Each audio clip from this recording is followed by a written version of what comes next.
Bonjour et bienvenue au jour 16 du mois de célébration du défi d'attention. Dans la capsule 15, je vous parlais de l'impact du gluten sur la santé cognitive. En fait, c'est ce fameux brain fog ou le brouillard qu'on va avoir dans nos pensées avec ce petit ingrédient qu'on retrouve pas mal dans tout. Et aujourd'hui, je vous donne des petits conseils pour pouvoir amorcer un changement vers une alimentation sans gluten. Et je vais aussi vous proposer à la fin du vidéo quelque chose qui pourrait vous aider à aller un petit peu plus loin. Donc, dans la vie, moi, je suis une fille qui est assez radicale. Alors, si je cesse quelque chose, bien souvent, ça va être coupé au couteau, c'est comme ça et on n'en parle plus. Mais je sais que pour certaines personnes, c'est autre chose et ça demande plus de temps. La différence entre les deux façons de faire va être en fait au niveau de la vitesse ou de la rapidité à laquelle vous allez avoir des résultats.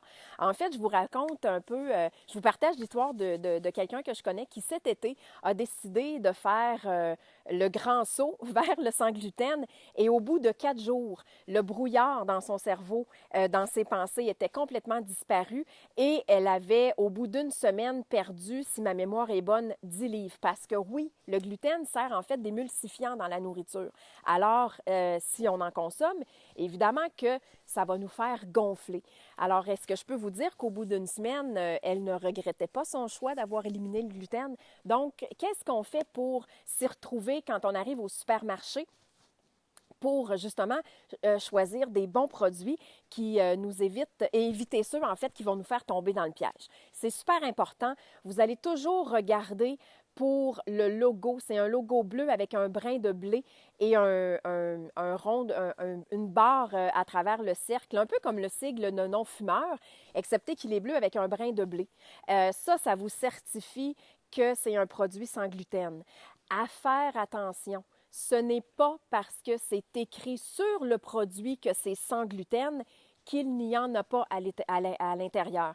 Et les compagnies sont très, très, très brillantes. Hein?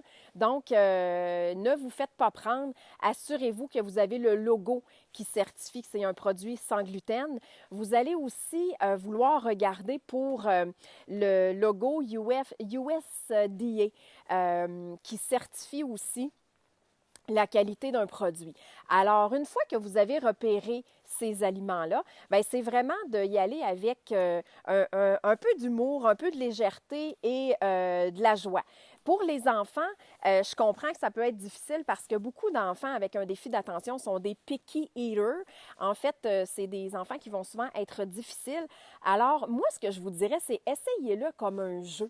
Abordez-le comme un défi ou, moi, je sais bien que chez nous, le pain, par exemple, a passé le test avec le beurre d'arachide pour mon conjoint qui, lui aussi, a fait la transition vers le sans gluten. Alors, si le pain, ça peut paraître bête, mais si le pain passe le test du beurre d'arachide, eh bien, ça voulait dire que c'était un pain qui était à son goût. Alors, ça, c'est pour les enfants.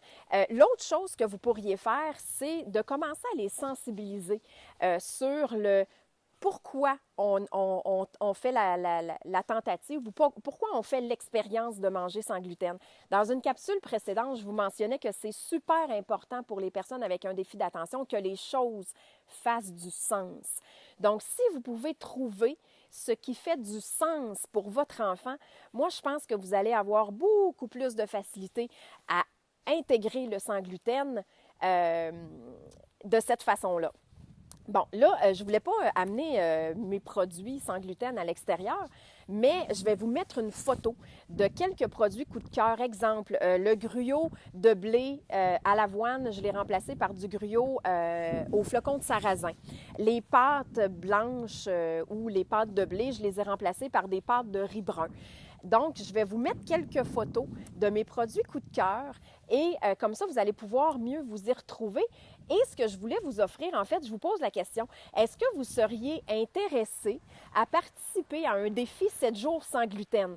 Je vous lance l'idée comme ça. Moi, je vous accompagnerai pendant 7 jours. Vous pourriez faire le test. Vous pourriez, en fait, avoir une bonne idée de comment vous vous sentiez avant et comment vous vous sentez après. Donc, n'hésitez pas à m'écrire dans les commentaires si c'est le genre de choses qui vous intéressent ou en privé si vous avez des questions plus personnelles. Ça va me faire plaisir d'y répondre. Alors, c'était la capsule du jour 16 du mois de célébration du défi d'attention. On se retrouve demain pour la capsule numéro 17.